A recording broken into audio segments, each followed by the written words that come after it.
When you heard that you had cancer, what was your first thought? I guess I was in shock, in a way, and I thought, okay, well, if this is it, then we'll deal with it, and I'm gonna be a survivor. That was my first thought.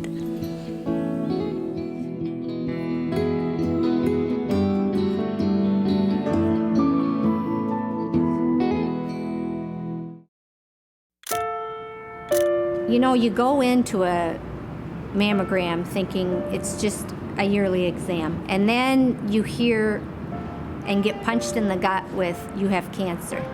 I guess I wonder, how long was it there? And if I wouldn't have had it operated on, where would I be today had they not have found it? So it's a mind game. It just is something that every day I wake up, I'm reminded I'm a survivor. There isn't a day that goes by that I don't think about it. The mammogram is what saved my life. And had I not had a mammogram, I don't think I'd be here. I don't think I'd be standing here.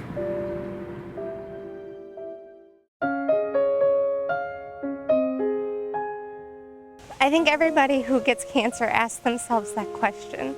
Well, if I knew that, of course. Some of the known are carcinogens, of course, are smoke, but that's not me.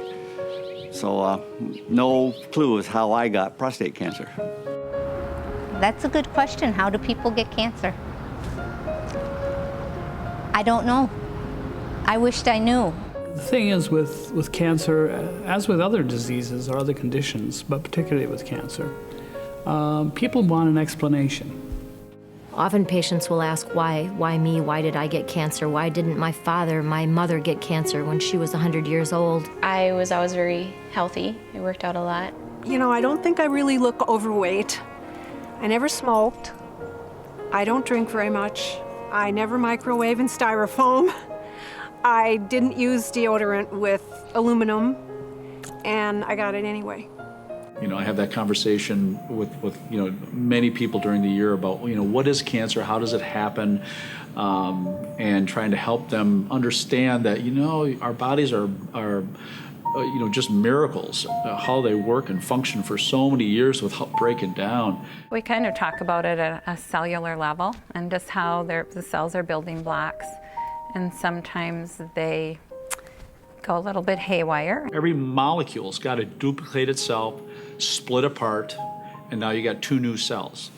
If you don't do that right, hopefully then the cell just dies. And the immune system is supposed to identify those and say, okay, you're in the wrong neighborhood, you don't belong here, you're sending out the wrong signals, and it can destroy those. And so that's supposed to be happening all of the time. So you've got all these cells that are multiplying, and then there's a mistake made somewhere, and your body doesn't catch it.